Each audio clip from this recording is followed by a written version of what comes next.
Welcome to another episode of Don't Feed Lookup. We're super lucky to have Jon Snow from not Game of Thrones, from Snow Agency, recently acquired by Avenue Z, with us. He's the founder. Really, really diverse background.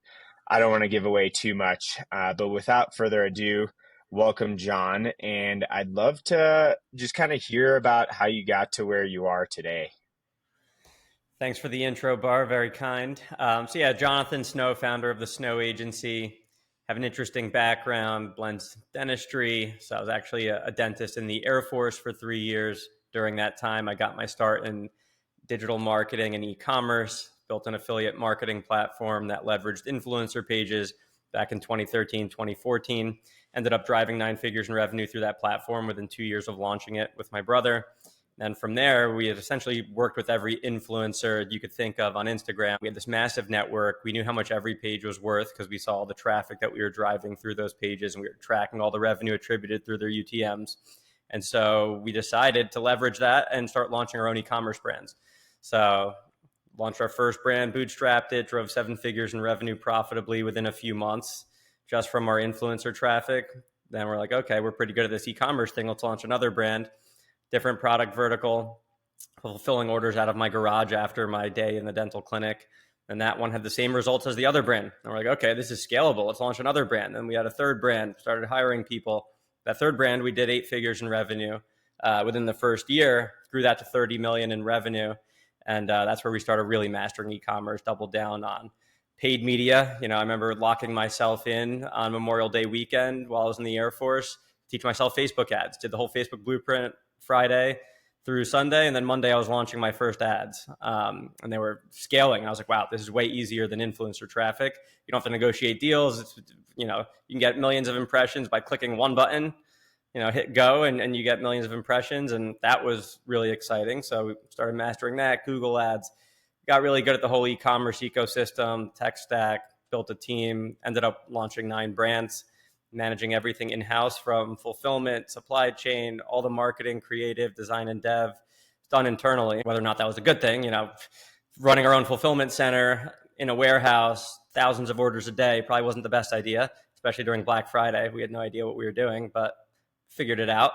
But then over the years, just finished my time with the Air Force, started my orthodontic residency, moved back to the Northeast. During that time, that's where we launched the agency. September 2019, that's when we made that switch from the brand side to the agency side. And then I was actually under contract to buy an orthodontic practice in the Bronx, New York City.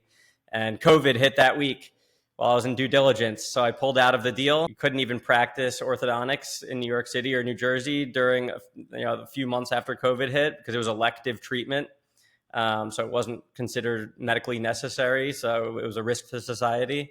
And it wasn't a good idea to buy a practice during uncertain times like that. So spent all my time building the agency, focusing on the SOPs, the service lines, quality, hiring the right people. By the time things opened back up in New York, the agency was over 30 people in size. We already had tons of clients. We were Shopify Plus partners. We had all these tailwinds behind us. And never treated a patient since that day, since COVID hit. So the rest is history. I moved down to Miami and we got acquired by Avenue Z about a year ago, coming up on the 1-year anniversary actually next week. It's just been a wild ride. Well, congratulations. That's quite a journey, and it's actually pretty interesting. My father-in-law is also, a doctor, and he has always said that doctors also make like great investors, and, like are great in general, and like finance. Why do you think that is? Is it like a mindset thing? Seems like you kind of have like the same cloth, which is e-commerce, medical Yeah. field. How do those kind of overlap? I really think it comes down to discipline. If you're a great investor, that means you have a great amount of discipline and you have a certain level appetite for risk. So I feel like having that, it's almost like a hedge to making bad investments. I actually think doctors, from my experience, are the worst business people I've ever come across.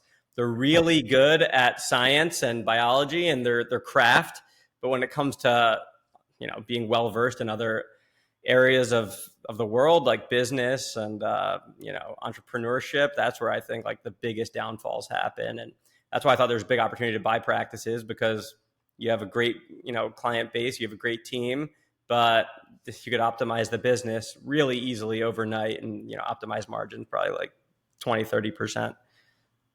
It almost seems like you're breaking down the businesses like into the units, which is kind of goes to like this whole data concept that we even started with this podcast. Is like, do you see e-commerce as like a bit of units like that you're kind of optimizing around? And Yeah. if that's the case, like how do you even like kind of go about that mentally? Like how are you going about even tracking these brands? I know we're going to probably talk about a lot of these topics in more detail, but what's been the general framework where you've said, okay, here's the playbook, it's working.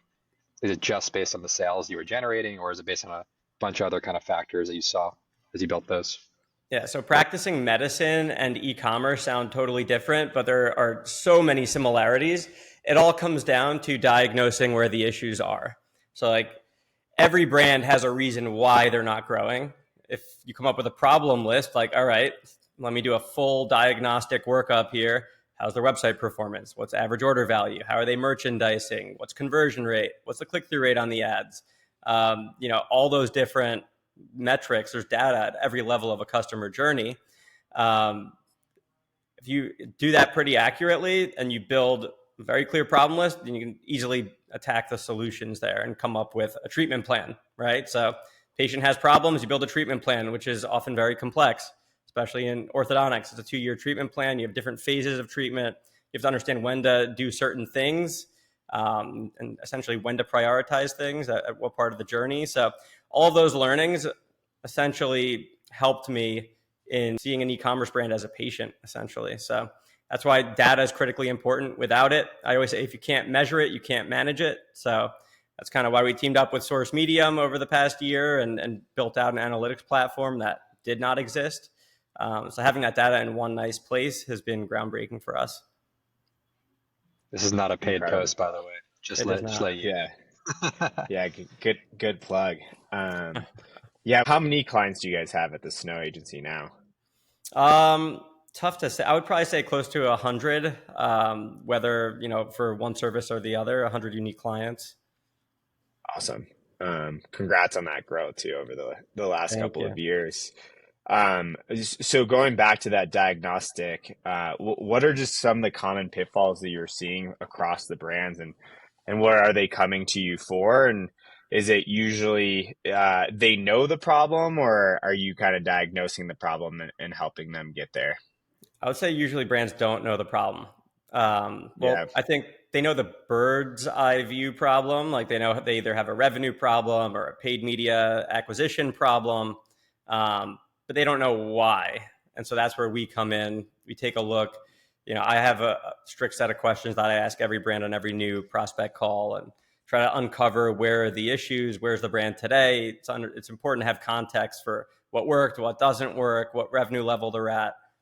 Because a treatment plan for a brand that's just launching from zero in revenue is going to be far different than a brand that's 9 figures in revenue and growing year over year versus a brand that's 8 figures and shrinking year over year, right? So you need to understand kind of like a brand's journey and what stage they're at and what they've done historically to be able to actually service them the right way.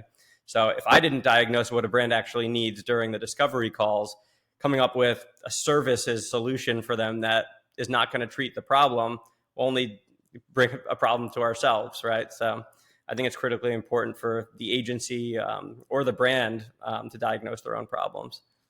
Are there any situations also where you've kind of encountered brands that you've said like this patient's a little too far gone for me to treat, and it's just not for us to kind of deal with, and like how do you handle those situations like in a kind way with Yeah. those Yeah, patients? there are definitely those situations. I would say the easy one. I mean, if a brand doesn't have a budget to invest in the solutions here, then it's a non-starter.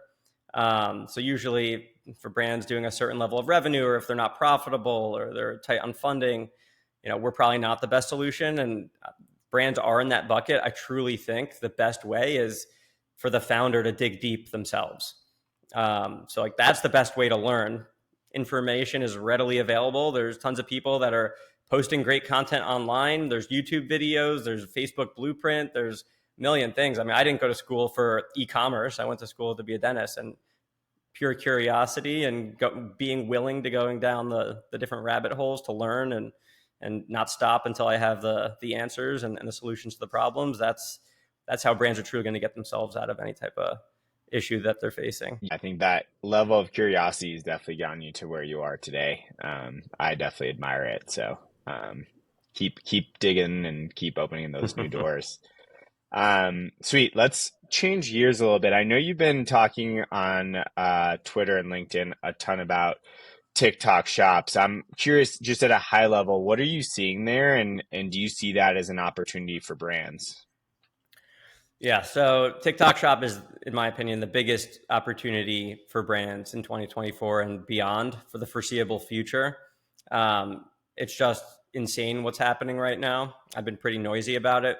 I know of brands that are doing more on TikTok Shop than they are on their D2C channel without even spending $1 on TikTok ads. So the real opportunity there is that TikToks with products tagged in them have a higher chance of going viral than TikToks without that happening. So simply having your shop set up and how low cost it is to actually get up and running. You don't need to be running TikTok ads to scale TikTok shops. I think that's the most exciting part of it. So brands that are dealing with volatile customer acquisition costs through Meta ads, through TikTok ads, through Google ads, whatever it may be, TikTok Shop is essentially your saving grace here, because if you just have a strong concentration on your own brand page, turning your organic brand page into a performance channel is a reality that many brands are realizing today. Going live, you could do live shopping. I posted recently about Tarte Cosmetics. I mean, they're a brand with a ton of funding. They're doing 9 figures in revenue, but they have not spent $1 on TikTok ads, reportedly, and they've already driven 10 million in TikTok shop sales organically in less than a year, just from live shopping. And I think they said 70% of their live shopping viewers do not even follow them on TikTok. So that just shows the extended reach you have without having to spend ad dollars. So a brand that's, bootstrapped and they're cost conscious, just it all comes down to effort and execution. You have one video editor, or you yourself as a founder want to start putting out content, whether or not it's live content. Volume is all that matters. I spoke to someone that's putting out 5 to 10 posts a day. They're doing $3 million a month on TikTok Shop organically. 5 to 10 videos a day from the founder. And then they also have an army of affiliates too. But if you take a look, the brands that are putting out more content are the ones that are getting rewarded by TikTok more. So I always say, anytime a platform needs something to win, like TikTok is with the TikTok Shop, they're putting all their eggs in that basket. They're forecasting 10x growth on TikTok Shop, or on TikTok's revenue this year from TikTok Shop. Much like Meta was with Advantage Plus shopping, that was everything for them in 2023. They found a way to make it work, right? TikTok is making sure TikTok Shop is working. So they're rewarding brands that are investing in the platform. They're rewarding creators that are investing in the platform. So, and the affiliate side is a whole new performance channel that you can scale without any upfront payments. I think I talked to a brand and they were basically saying they were getting subsidized to post or do anything on TikTok Shop. So basically like a referral program for the brand specifically to get their users on TikTok Shop, which is super interesting because obviously they want to get customer acquisition costs down for themselves. Yep. Are you seeing there any types of brands that are performing, better on TikTok shops? Like, is there, I know I'm admittedly pretty poor in my TikTok knowledge, just for my own safety. Yeah. But when it comes to like the brands performing well, or is it just mostly like the creative strategy that's driving, a lot of the impressions? So it's still so early to tell. I think I've seen every product vertical you could think of already working really well. One common denominator I realize is AOV under 100 is definitely, I would say, easier to make work. It's not to say that a high AOV brand can't. I just haven't really seen it done at scale yet. I wouldn't shy away from that opportunity if I was a brand with an AOV that high, but I do think that the common denominator I've identified recently is like lower AOVs being able to scale. Yeah. I saw that actually in there's a customer was looking at their No data and did see TikTok was lower AOVs than other channels, which probably makes sense also for like the demographic or the user type or maybe the products they're offering. But I remember you talked about even like halo effects on like retail on Amazon. How are brands measuring kind of the halo effects across different channels for TikTok Shop? Yeah, so Tarte reported a triple digit halo effect on their retail sales from the products that were in their TikTok shop. That was part of the post that I made last week, which really caught my eye. I've heard anecdotes, from brands saying, hey, as our TikTok shop is scaling or certain TikTok organic posts are going viral, and since we've really focused on this affiliate army, we're getting 20 plus influencers a month, Amazon sales are, up proportionally, retail is up proportionally. We've been hearing anecdotes. Obviously, measuring and directly attributing that is difficult, but I think Tarte said they had, I think the way that they approached it was that of the products that were in the shop, those had a unique triple digit effect in retail. Like they weren't seeing the same halo on their other products in retail. It was the specific SKUs that were in their shop. What type of data is TikTok also sending back to the brands to kind of like measure the effectiveness as well of shops? Yeah, it's actually, I'm blown away by the analytics TikTok actually gives brands in Seller Central. So you can take a look at organic search traffic, live shopping traffic. You could attribute every single dollar of revenue that you generate on the platform to either an affiliate post or your organic post. So you know exactly where they're coming from. Let's say 10% of your TikTok shop is coming from your brand page. You'll be able to attribute that because everything is clicked through the post. Say 50% is influencer, and then another 40% is coming from TikTok search, which actually blew my mind because TikTok as an organic search channel is very similar to Amazon search and Google search. As we know, Amazon shopping and Google shopping, and it's something where Meta has really fallen short. If you search for a product, forget the brand. Let's say you were searching for, women's sunglasses. You type in women's sunglasses into Instagram search. You might come up with a few brands, that sell women's sunglasses, but you don't see the shop right there above the fold. Search that in TikTok, women's sunglasses. Right above the fold is a whole horizontal section of different shops. You click right in there and purchase the product with one click. And Facebook and Instagram entirely removed the shopping tab from the native home screen. So that's crazy to me. And the only way to now find a brand shop is to actually go to their Instagram page and then click shop. So it's almost like in the background operating right now. Yeah. If you haven't watched Jonathan's TikTok, he's got his own TikTok. He does a really good breakdown of TikTok shops versus Meta shops. I know you've also talked a good amount about some of the scams that are happening with TikTok. Like for example, Stanley, I know sold out of what was it, $30 million of inventory in a week. You probably know the stat way better. Like the scams, how you can avoid those as a brand and as a consumer. Yeah, so if you're a brand, I came across brands that are like, oh, we don't want to be on TikTok shop because there are frauds. People are going to emulate us on TikTok shop. That could happen whether or not you onboard to the shop in general. So, the easiest way to identify if there are scams or counterfeits, simply just click through the brand shop and you'll see the exact LLC. So TikTok actually is transparent about the LLC that is registered to that shop. So if it's clearly not Stanley's LLC and it's mom and pop basement shop LLC, then it's fraud or counterfeit, right? So just do simple due diligence as a consumer. Brands shouldn't shy away from this because those fraudsters and counterfeits will be there whether or not you have a shop on TikTok. Just be on the lookout. And I got really pegged from Google search when I had Viore. I tried to put in that, and I think it was the O was switched with the U, and the site looked exactly the same. And then I basically, it was everything was 60% off. So I was going crazy buying it. And all of a sudden I got to my cart and I put one more item in and it went to $999,000. I was like, this seems strange. And then I took out one item in the cart, went back down to the reasonable value. I'm like, okay, great. And then I checked out. It was a fraud, of course. But so you actually fell for it? You actually went through it? I did. Oh, I was also joking to my wife. I'm like, trust me, it looks a little weird because I'm in e-commerce. Sometimes they're testing pages for offers. Probably got this deal. You thought you outsmarted them. You found a hidden page. Yeah, I thought I found a hidden page because one thing was missing. One stock item was a shirt, an image shirt, and I was like, oh, I got them on a secret page over here. they got me, but I got the money back. I told Viore, Yeah. it all was good.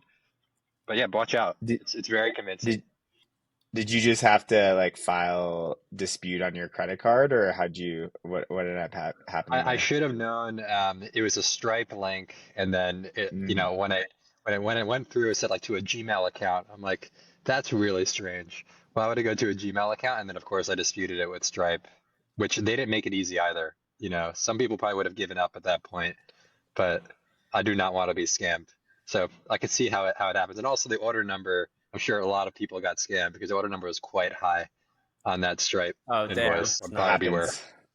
Yeah, yeah. to the best of Um, us. But yeah, any platform though, like I mean, even Facebook ads 10 years ago, there were tons of bad actors, drop shippers, fraudsters, and Meta eventually played catch up, overcorrected for it, and now pages are getting taken down by mistake because of all the security controls Facebook had. But so like TikTok will eventually catch up. They'll probably overcorrect for it to protect consumers, but any early platform, you're going to have these issues. You can't shy away from it. yeah, yeah. I think lesson learned for any brand that's not in TikTok shops, you should definitely be at least checking that box. Awesome. I know the other lever that you're definitely pulling is ChatGPT 4. You've done listicles for a long time. I think I first heard about them through you like 2 or 3 years ago. Can you chat a little bit about how are you using ChatGPT 4? What specific use cases you're using, and we can dive in a little bit deeper. Yeah, absolutely. So ChatGPT is great for research, first and foremost. So we do a lot of market research, competitor analysis, testimonial mining through ChatGPT. Obviously we don't rely solely on that, but it does do probably 90% of the legwork for us. And then we take it to the final 100. Outside of that, we do a ton with landing page briefs. So we can do landing page briefs. We even do like user journey mapping too, where we just type in, we built a few custom GPTs. I even posted about one of them that you might be referring to. 5 reasons why landing page. So we'll just feed in the destination or essentially the homepage of the brand. The GPT will do all the research on the brand, and then they'll give us 5 reasons why they should buy that product from that brand. And then it'll turn it into a legitimate like skeleton of a landing page. You just hand that over to the designer to bring it to life, and that's it. And then you could take that a step further. You can integrate that with CapCut or certain other softwares as a plugin to GPT, and then it can actually bring creative into the mix too from that brief. So it can be end-to-end solution. Do you think there's gonna be connectivity, or is there? I don't even know, with the Shopify App Store today, like just plugging in, effectively you see like the data from Shopify App Store or an app, build a landing page, do this, then I'll connect to whoever the landing page builder is the app, and it's like end to end like I that. actually haven't even looked at that, but that's a great idea. I imagine it's certainly possible. Yeah, like imagine, you have the brief, plug in to Replo or whatever page builder you have, and then the design gets spit out and published there. That'd be pretty sick. I mean, technically they could probably in-house it as well, but it feels like the ultimate control if you had it, because you probably are training it on Right. your own method, on your own data, on whatever it else could be, and having interconnectivity of the app feeding in your data. All right, Love that. everyone go build it. Yeah, Yep. we'll go. We'll go Just give follow away you a big around. idea. It's all about execution in the end. Yep. That is so true. That's all that matters. What do you think the pitfalls have been with people like playing around with kind of the GPT-4 and everything else? Like how have you like not got frustrated, maybe even like playing around, like fine tuning it?